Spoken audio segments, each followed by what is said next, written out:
Listen to Shoot the Defence. It's unbelievable, Jeff.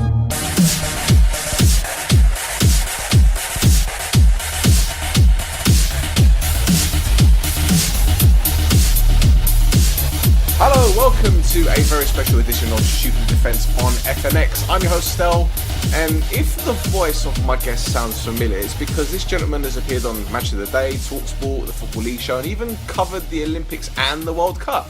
It gives me great pleasure to introduce Nigel Adderley. Nigel, welcome to the show, mate. Thanks for joining me. Absolute pleasure. Thanks for having me on. Nice. The pleasure's all mine, I must admit. Big fan of yours. Oh, I really appreciate that. Thank you very much indeed. Fantastic. Well, mate, we're actually recording this while Juventus are attempted to turn around a 2-goal deficit against Atletico Madrid. They're a goal up at the moment through that man Cristiano Ronaldo. Who else? I think he's levelled up with Daniel Sturridge in terms of number of goals in the Champions League this season, which is quite amusing. But what do you make of this season's Champions League campaign so far? Well, I think it's what UEFA would have been looking for, because there have been twists and turns. It's a bit of a double-edged sword for them, because I'm sure that the money men at UEFA and maybe beyond in European and world football wouldn't have wanted to see Paris Saint-Germain and Real Madrid go out last week. Mm-hmm. But of course, we had two fantastic stories with United, coming back from 2 goals down for the first time ever. We saw a side manage that in the Champions League and win so dramatically in Paris. And then Ajax, of course, a fantastic European name, but a club who are now in a fairly moderate league in Europe, going to the Bernabeu and playing so brilliantly. We often feel that the Champions League can be a bit sterile, and I think in the group stages often it can be. But at the moment, it's becoming a very unpredictable competition, which is what we want to see. It is indeed, and when it came to the draw, when Real Madrid were drawn against Ajax, I said Ajax could actually win this. In fact, I fancied Ajax to win it because their league form was pretty decent at the time, and Real Madrid were obviously stuttering. And even though Madrid have picked up a bit of form, Champions League, they haven't been great. Sergio Ramos, with that intentional booking to get him suspended, was nail in the coffin for his campaign as far as I'm concerned. But Zidane is in charge now. He's back in charge again. What do you make of that? Because for me, it smacks of desperation. Yeah, I mean, well, clearly they didn't want Jose Mourinho. Maybe the players didn't want Jose Mourinho.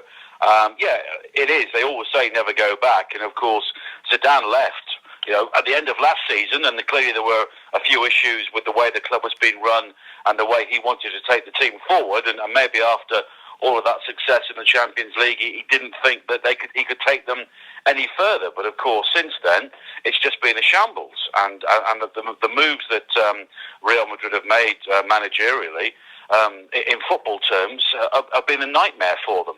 And I think they've gone back to somebody who they believed could get the best out of the players, but it seems at the moment that the dressing room there is far stronger than the technical area or the boardroom, and that never ends well. You may get short-term success from that, but in the long term, you have to have a solid structure where people know where they stand, the board appoint the coach, and the coach has the respect of the dressing room and is in charge of that dressing room.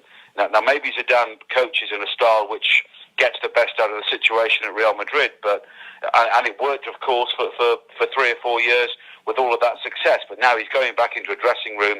He felt he had to leave less than a year ago, and it's a very interesting situation.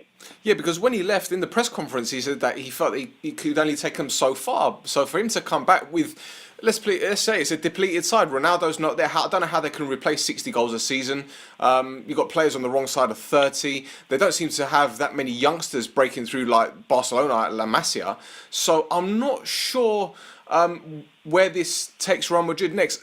Maybe he's been given assurances that he's going to have a big transfer kit to spend in the summer. There's talk of Eden Hazard possibly going over there, and maybe even Neymar.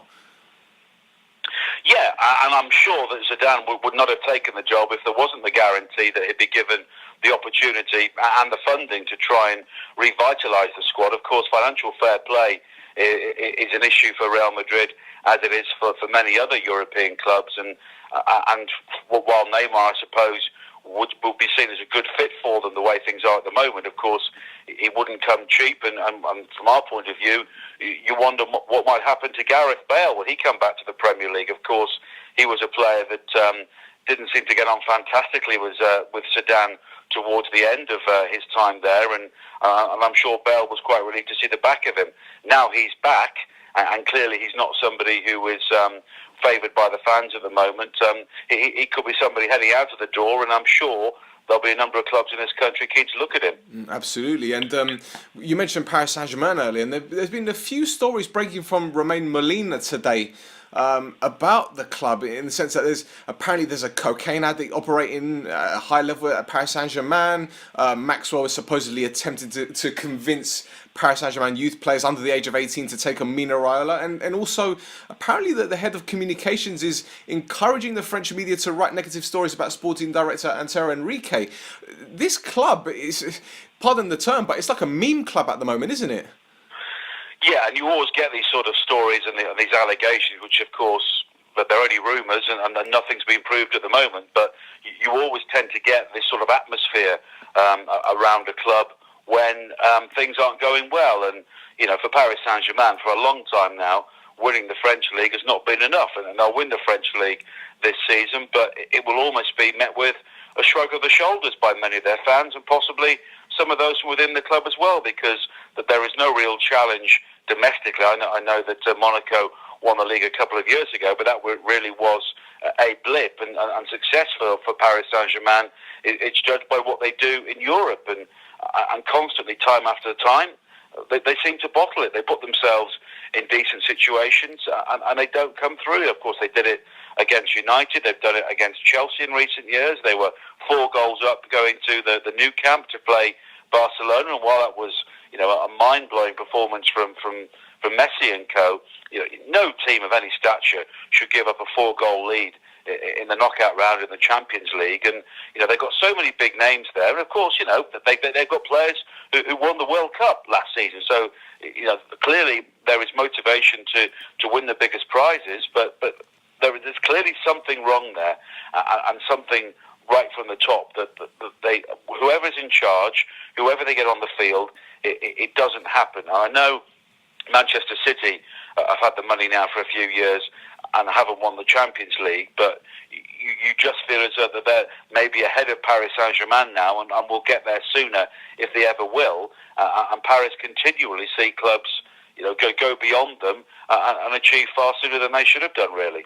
That's right, and there's talk that Jose could be getting the Paris Saint-Germain job in the summer. It wouldn't surprise me, given he spent a lot of time in Doha at the moment working for beIN Sports. So, yeah, you never can tell what's around the corner. It wouldn't surprise me if he took the job, to be fair.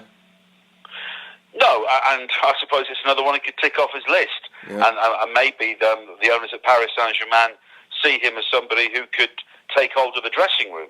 And maybe they believe that, rather like the similar situation to Real Madrid at the moment, that there are too many egos among the playing staff which are running the club. And you know, Mourinho's gone into situations before where people have often said that a team is uncoachable, and he has got results. I mean, I know that his spell at the Bernabeu was clouded in controversy, but he went up against a very, very good Barcelona team, and he won the title. He saw off Pep Guardiola in that situation. I know he lost a lot of games and lost a lot of friends along the way, but he did eventually achieve as a Real Madrid manager.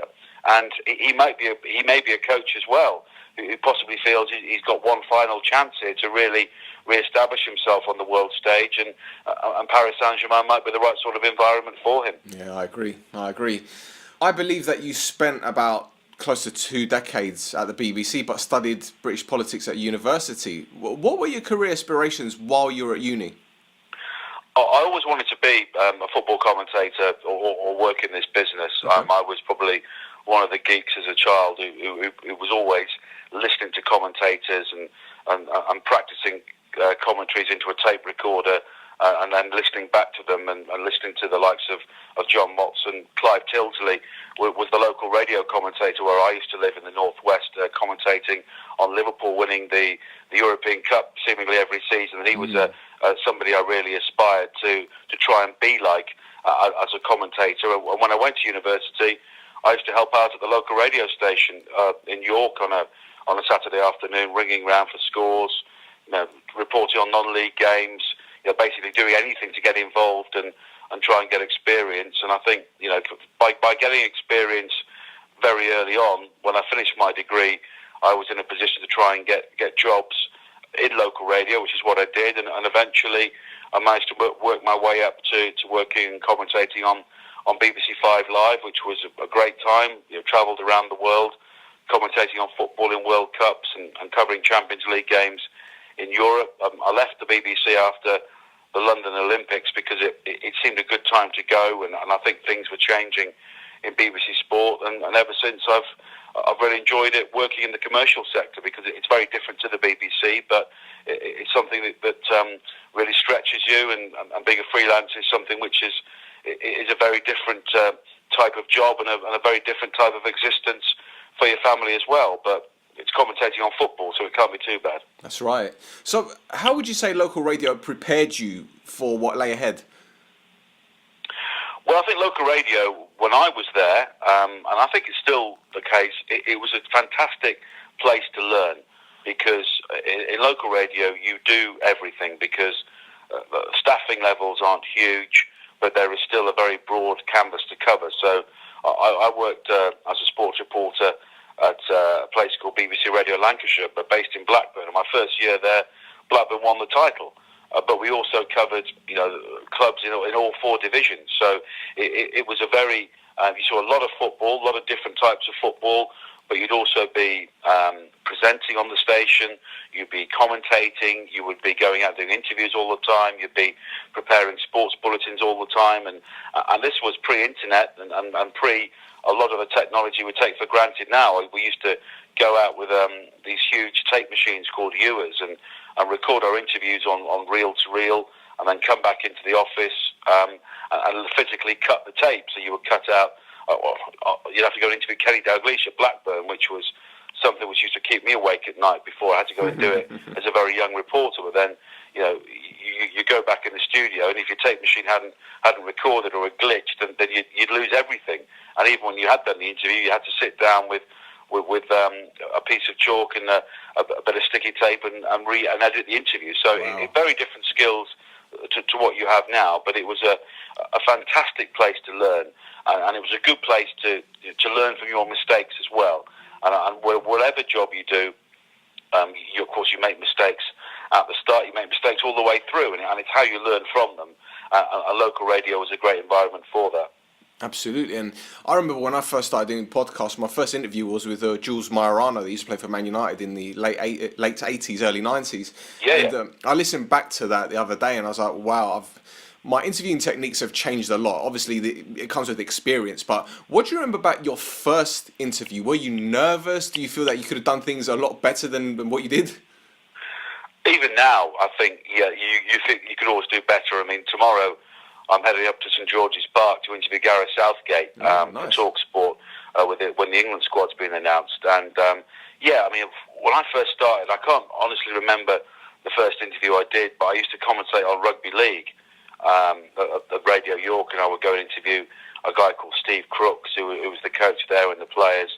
And I don't think the interviews were very good, to be honest. I mean, it was like, because you were learning on the job, you didn't really know what to ask. You would probably ask a lot of closed questions, which would elicit yes or no answers, and it's difficult. I mean, when I first started working as a full-time sports reporter, I had Kenny Dalglish, who was the manager at Blackburn, and that was a nightmare for a young person, because he gave you absolutely nothing, and you had to really work hard to get anything coherent out of him, really. And if he wasn't in the mood, he just wouldn't bother. Sam Allardyce was also one of the managers that I covered when I was early in my career. He was the manager of Blackpool, and he was great with me. And I still know Sam now, and he's always very good. David Moyes was a manager at Preston North End, a team that I covered very closely when I was young, and he was a terrific guy to deal with as well. So I think the interviews, if I listen back to them now, I would probably cringe, because you think, God, why do they ask that? But I think, again, it's part of learning, and as long as you came back into the office, and if you had a nightmare interview and you learned from it, then that was great, because that's what you have to do, because nobody's perfect right from the start. Of course, and you're bound to get the odd difficult person that you interview. I know Ian Abrahams has been on talkSPORT for ages, and even sometimes these post-match interviews with some managers, they're a little bit spiky because obviously these managers, their teams have just lost, and maybe a refereeing decision has gone against them, and you can see he's trying his best to get as much as he possibly can out of them, but because of their body language, their demeanour, they come across as really, as I said, spiky. So the guys are not hiding to nothing even before he's even started. Yeah, and it can be very difficult. I mean, it's always easier interviewing a manager when they've won. But sometimes you get a much better interview when they've lost. And it's all about, standing up for yourself. I mean, Ian Abrahams, who of course I know from talkSPORT, he's got an incredibly thick skin. And he will ask anyone anything. He doesn't care. And I think that's, while it can get him, into a bit of trouble now and again and get him a bit of stick on social media, he will ask that question, and he will ask the question that maybe other people aren't prepared to ask. And I think that is credit to him in that case. I had to interview, I'm a Tranmere fan, I had to interview Pochettino after they put 7 past us in the FA Cup this season. And I didn't think that was going to be a particularly difficult interview, but it ended up being quite spiky because I asked him why he brought Harry Kane on with 15 minutes to go, and he didn't like the question. But he was fine. I mean, Pochettino's a good guy, but the interview actually ended up having a far better end to it than I thought it was going to, because we ended up having a bit of a joust about not that it was disrespectful for Kane to play, but why was Kane being put into a game like that when he could have got injured? And of course he got injured the following week in training anyway, so I suppose that makes the point that Pochettino was making that night, that he could get injured any time. But yeah, I mean, particularly during the World Cup last year, I always admired the England players who would come out when they had lost. I remember talking to Kieran Trippier after the Croatia game, and he'd been crying and he could hardly walk, he was limping, but he still came over to do an interview, and I think that's good, because the way modern football is now, football clubs and their media teams, they will have the players queuing up to speak to when they've won, but sometimes they'll pull up nobody when they've lost. And I think, certainly you get a better interview maybe when they've lost at times, and I think the fans, have a right to hear from the players even more when things haven't gone so well. Absolutely, and you mentioned the England World Cup campaign. I noticed that the FA or the communications team were very open to the media the last campaign, much more different to the attitude that they've had with them before. Do you think that they're more welcoming because of the way that social media has kind of evolved? Well, I think that the media team there, who are terrific, I'm not just saying that, I mean, they're all good guys, and I would like to count them as friends as well as colleagues. I think they looked at the way England were, particularly during Euro 2016, and thought they had to go in a different direction. The media team who were mainly involved then, a lot of them departed the FA for various reasons after Euro 2016, and that was really dominated by a lot of paranoia and a lot of mistrust. Although I have to say, fair play to him, Joe Hart fronted up to me after the Iceland game, and it was almost in tears. And I thought, I actually really admired him for coming out. But a lot of the time during that tournament, it was difficult to get decent access. It was difficult to actually find out what made the players tick, and that was a disappointment, because a lot of the time the England players do have a message to get out there. And I think the FA media team now, headed by Andy Walker and Greg Dimitriou, that they told the players before the World Cup, look, you've all got stories, let's get them out there, let's re-engage with the public, because I think the football fans with England, a lot of England fans were sick of the players. They were sick of the national team after what happened at Euro 2016, and it was up to the players, with the media's help, to build some bridges, and that's what they did. They had a day where every single player was available. There were 23 podiums in the futsal hall at St George's Park, and we all had, I think, 45 minutes to go around and talk to whoever we want about whatever we wanted. And it was absolutely brilliant. And the FA got so much good press about that. The players got so much good press. I think the players were thinking, this is actually all right. And the FA, when we're in Russia, they're a darts competition every day between the players and a member of the media, because Yeah, the players were having a darts competition in the Euros, but they wouldn't tell us who was winning because such was the paranoia. So it was flipped around, and every day, whichever player was talking to the media would play one of the media a darts. And I remember playing Jack Butler, and it was brilliant. It was great, and I think the players bought into what we were trying to do. And I'm not saying it helped the performances on the field, but I think even before they kicked the ball, there was a lot more positive press about England in the newspapers and on the radio and on the television. Yeah. And I think it created a good atmosphere. And even when we had the situation where the team sheet was spied by a long lens before the Panama game, and that obviously created a bit of a debate about how much the media should either support the team or just report what's going on. But Gareth Southgate, I think it helps as well that he has spent time on the television sofa. He knows what the media need. He diffused that brilliantly, and I think that it does help as well that you've got somebody who is media savvy as the England manager now. He's a lovely guy to speak to, but I think he's also got some steel there as well, which we're seeing with his team selections. But when it comes to the media, he's always polite. He's always approachable, and I think that the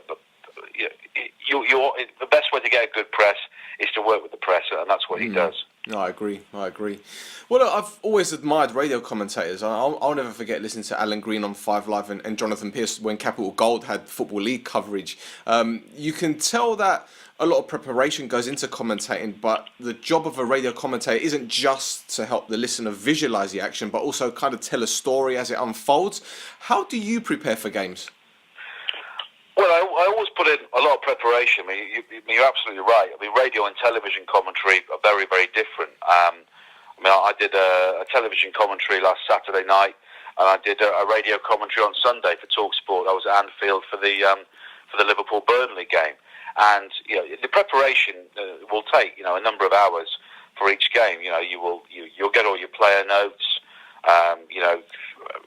who they've used to play for, how many goals they've scored this season, how many games they've been without scoring a goal, what's their particular record like against the club they're playing, all things like that. And obviously with the internet now, it's a lot easier than when I started, where basically you used to get a thing called the Rothmans Football Yearbook. Ah, yes. And you would basically just get, how much somebody weighed, how much, the previous clubs that somebody had played for.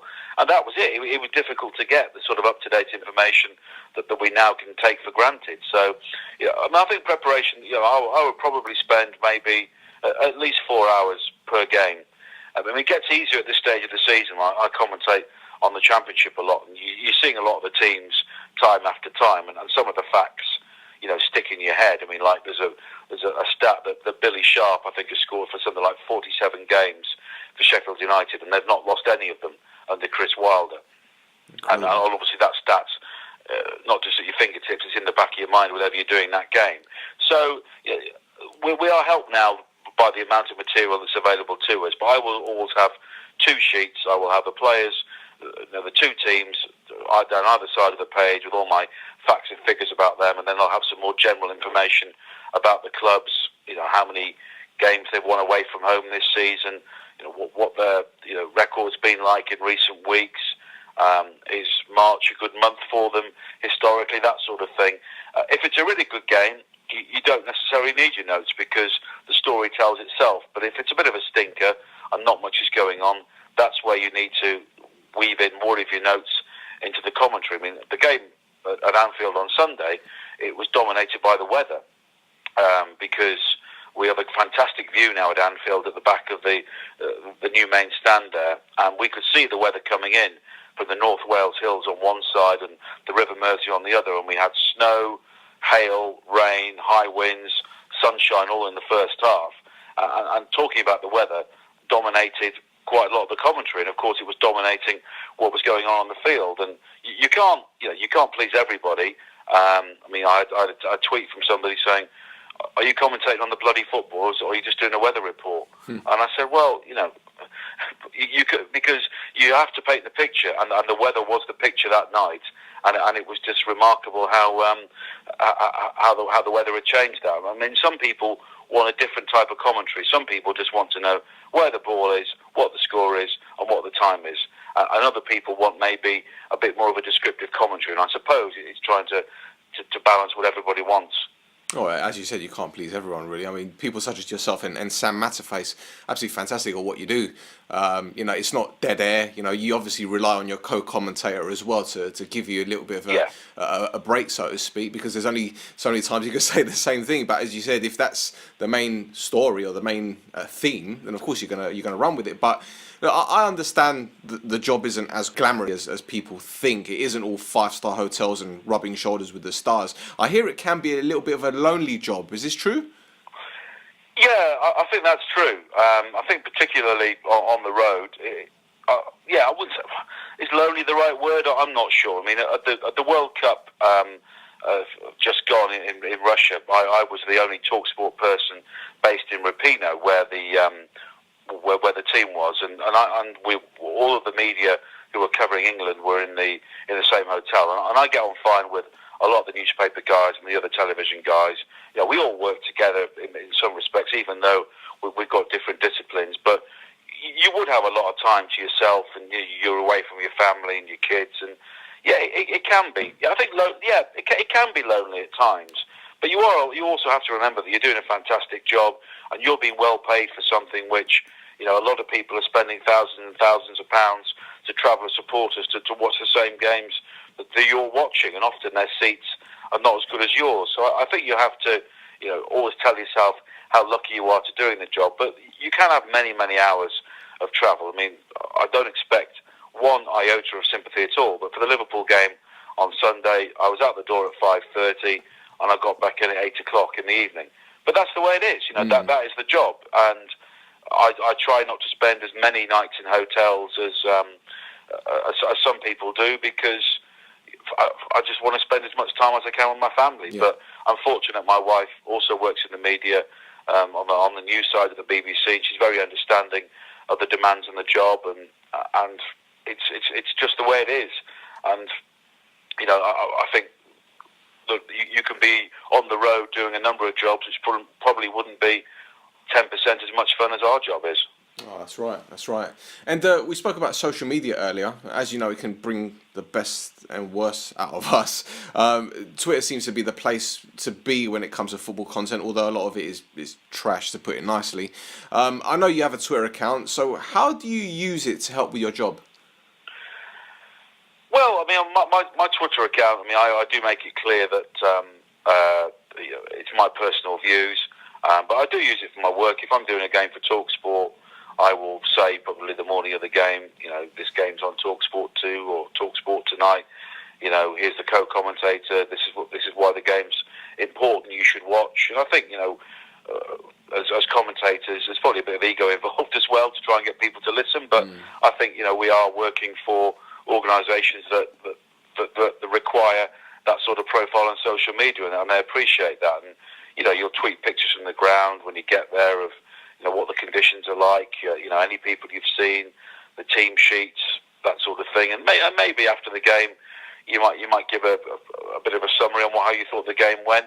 Look, people can ignore it or people can respond to it. It's entirely up to them. I mean, I don't go on social media believing that I'm saying anything that's particularly groundbreaking or anything which is going to prompt debate. It's often done for my own amusement. A lot of the stuff I put on there takes the piss quite a bit anyway, and not just about football but about politics as well. And I think it's important that you make it clear that you're not representing who you're working for in a lot of the stuff you tweet about. But I think that it's nice. I mean, some people are great on Twitter. Some can be very kind and very flattering about what they say, and other people can go the other way. And I think if you put yourself out there, then you have to. Then I suppose you're going to get it. I don't think it's right. I mean, obviously, we've seen a lot of abuse and a lot of toxic stuff flying around after this weekend with what's gone on in football matches and people having their opinions, and we all give an opinion about it, and I think that Twitter can be a fairly nasty place at times, and it's not good. It's not good at all, and I don't appreciate somebody who hides behind a pseudonym or a picture of a flag or a club crest having a go at me. I always take the view that if it's somebody who is brave enough to put their name to something, then fine. Have an opinion. And everyone is entitled to an opinion, and I think that you're wrong to think about anything else. But if somebody hides behind a pen name or a picture of something else and tells you you're rubbish, then it's got very little value to me, to be brutally honest. Oh, I agree, mate. Absolutely. Do you use any apps to help with research purposes? I use the Sky Sports football app quite a lot because it's just they're very good for team formations from previous games. I have the BBC Sport app and I have the talkSPORT app as well. I use SoccerBase a lot. I don't have the app for that, but SoccerBase and SoccerWay are two websites that I use a lot. Just for getting information and I try to use as wide a variety of stuff as possible because I think it's important because it makes preparation slightly more interesting at times if you use different sources. If you use the same stuff over and over again, it can get a bit samey. But I'm probably quite a late adopter to apps and social media, but I think it's very important that you do use it. I also use Twitter as well because the club accounts now, while they're putting out their own message, a lot of the stuff they put out is very, very handy for preparation. That's right. And so just a final question based on Twitter. Do any of the clubs encourage people such as yourself to take photographs while they're in stadiums? Because, I covered the Champions League final and we were basically told not to take photographs because they had their own official photographers there. So are a lot of clubs these days more open to journalists or broadcasters taking photographs and all that? I've only really had issues, bizarrely, with the EFL.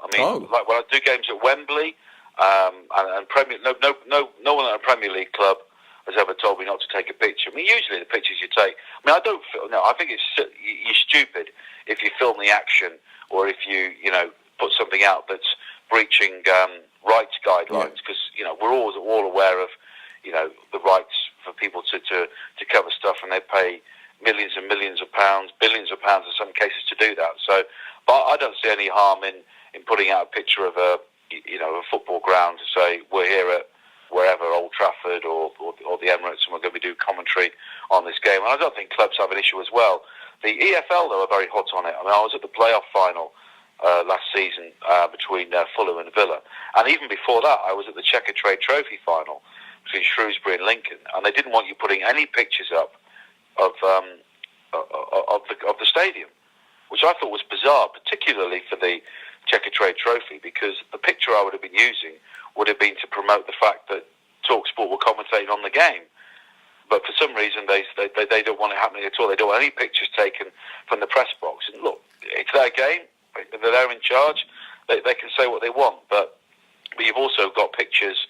You've got fans filming the action all around the stadium and uploading that to social media.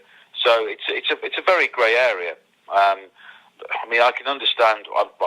I don't think it's necessarily right, but I can understand that UEFA said, don't take any pictures because they always try and control it. I think they're wary of people filming it and then putting it out as almost as a pirate feed for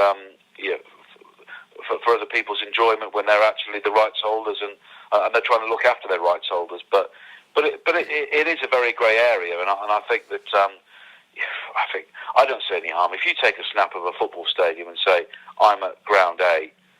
I don't see what the problem is. I can't see how that has any impact on an organisation. If you film the last minute penalty that Cristiano Ronaldo scores to win the Champions League and you stick that up onto your Facebook page or Twitter, then yeah, I could see why they'd have a problem. But I think sometimes they're using quite a big sledgehammer to crack a very small nut. Absolutely. And just one more thing about social media, and I don't mean to put you in a tight spot here, but what about these YouTubers? Because I'm sure you've seen certain fan channels, and they're how should I put it? They're stars, but having their own little shows and everything, and giving their own opinions. Obviously, football is a game of opinions, but a lot of them seem to be going down the whole broadcasting journalism route, and it's almost as if they're kind of taking centre stage. Does that kind of not piss on your parade kind of thing? Because you've worked your backside off, doing all of this work over the years, and then here comes someone with a camera, screaming down a camera, getting thousands upon thousands of views, and becoming notorious for it. For me, it just doesn't seem right. I don't know. Well, I suppose now with the internet and social media, that there is room for everybody, and I like to think that there are still people who want the sort of stuff that I'm capable of providing, and yeah, I mean, like the Arsenal Fan TV, I suppose was the model originally, but now they're back in the top four. It maybe doesn't have the impact that it did when Wenger was there, and it was a fairly toxic atmosphere. But it is always going to happen, and I think that it's of varying quality. Some of the fan TV stuff is very good. It's very well produced. They get money behind it with sponsorship, and I think it's providing an outlet as well. I suppose it's providing an alternative outlet, because some of the stuff that's said on Arsenal Fan TV you wouldn't find on talkSPORT, you wouldn't find on Sky, and you certainly wouldn't find via the club channels. So I suppose it's another avenue. But yeah, I mean, I think a lot of people try and set themselves up as journalists now, and a lot of them don't cut it because they don't have the experience, and maybe they don't have the know-how to tell the story. But that's not to say that they shouldn't try. I don't think. I think that everybody has the opportunity now to write a blog, but I think we've almost reached saturation point with that. And I think the very good bloggers who are almost in on it at the start, and the people like Arsenal Fan TV who are in on it at the start, they will endure. I think a lot of people have come and gone in the meantime, because people look at it and think, oh, this is rubbish, or this isn't telling me anything. And I think that we will always have it now. And do I think that they're infringing on what I do? Not really. Everyone's got an opinion now, as we said, and everyone has the opportunity to express an opinion. I mean, I suppose 20 years ago when the internet started, it was fans forums and fan boards. They were seen as like revolutionary, and we've moved on from that. I think it's got a lot nastier. Of course, yeah. But how do you stop that? Because look, we see it in politics at the moment. Everyone's talking about now the right of democracy, and it's football and the internet is a very democratic place when it comes to football. We don't always appreciate what's said, but you can't stop it. Absolutely. Well, look, I look at my friend Harry Symeou, and perhaps I'm biased because he's a good friend of mine, but he's got his own fan channel, The Chronicles of a Gooner. He's written a book, and you can see he's trying to do things the right way. He's quite young, but he's doing it the traditional way, if that makes sense. Whereas the other channel you mentioned, it just seems to be more of a show more than anything. But hey, listen. I think a lot of the fan channels only really work when the team aren't doing well, and I think the beauty or the proof of something which is, really more worthwhile is that if somebody can produce a quality product, however the team are doing, then that really is, the way forward. If they're producing books, because in many ways, if you cover Arsenal at the moment, or even Manchester United, I mean, when United were doing badly, everybody wants to speak to bloggers and hear from bloggers about why Mourinho's rubbish. Now Solskjaer's come in and won a few games.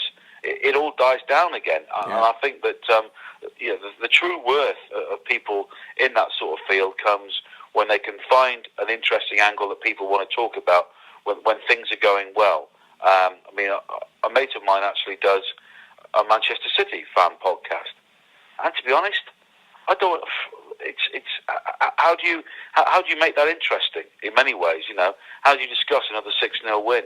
Unless you turn it around and talk about how they're not getting the appreciation from the media, but then again, you're just simply being nasty to try and get clicks. It's not cheesy, is it? It's not cheesy. No, I've known Cheesy for years. Yeah.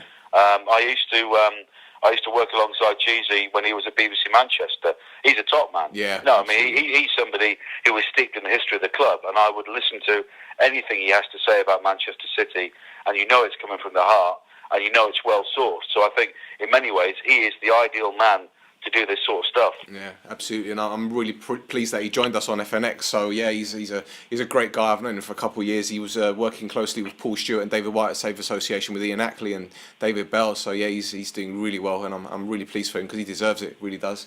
But moving on, one more question for you, mate. As far as memorable moments go, Jonathan Pearce's reaction to Cantona's Kung Fu kick is probably the best I've heard from a radio commentator. Do you have a favourite soundbite? From me or from somebody else? From both, really.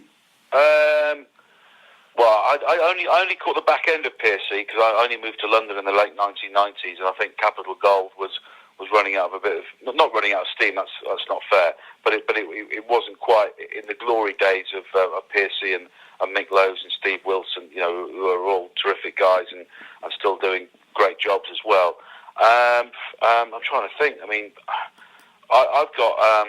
I have to go back to being a Tranmere fan, and there's a guy called Marcus Buckland who's better known for covering Sky's tennis, but he used to cover Tranmere at Radio Merseyside, the BBC station, back in the 1990s, and his commentary on Tranmere winning the 1990 Leyland Daft Cup against Bristol Rovers always makes me smile, and I see him now, and I always remind him of it when we work together, and I think he's pissed off with it by now, but he's always a great guy. To be honest, Clive Tildesley, I remember listening to him commentating on Liverpool winning European Cups. He was actually quite close to Tranmere, doing a few Tranmere games in the past, and he was great. I mean, and he's another top man. And for young commentators, he will always take the time, if they write to him or send him a tape, he will actually listen to it and give them proper feedback. So that really is the measure of the man. As for anything I've said, I don't know really. It's difficult because I look back on stuff I did in local radio really when I first started. It's easier to remember that stuff than maybe stuff I've done more recently. Because I got great pleasure out of commentating on Preston winning the 4th Division in 1996, which sounds bizarre now, but that was probably the first team I commentated on that achieved anything, and I sort of remember that more than anything else really. I mean, Kevin Kilban was an 18-year-old in that team. Whenever we get together, we talk about goals. I remember commentating on his first ever goal at Wigan's Old Ground, Springfield Park for Preston, and it's difficult really. I suppose people say, "Oh, that was a great commentary moment." That's always for other people to say, but I think I've been very lucky. I mean, in addition to all that, I've commentated on World Cups in South Korea, South Africa, Brazil, Russia, and there's memorable moments at every single event. I mean, covering England at the last World Cup, then getting to the semi-finals was completely unexpected, and being inside the camp was a real career highlight. What were your Italian counterparts like in Korea after that result? Yeah, I mean, Christ, they were throwing things around, and God, I wasn't actually at that game, but I was working in what's called the International Broadcast Centre, and we were next door to. I was working for BBC, and Rai, the Italian broadcaster, were next door, and they literally tore the walls down that night of their studio. Absolutely fuming with what went on, and I mean that's another great part of the job as well. You make friends with people from around the world, and you see them at tournaments, and it's great. You catch up with people, and I think that there's a real camaraderie around our job as well, which the listeners and the viewers don't see, but it's very important to those of us who are inside the business.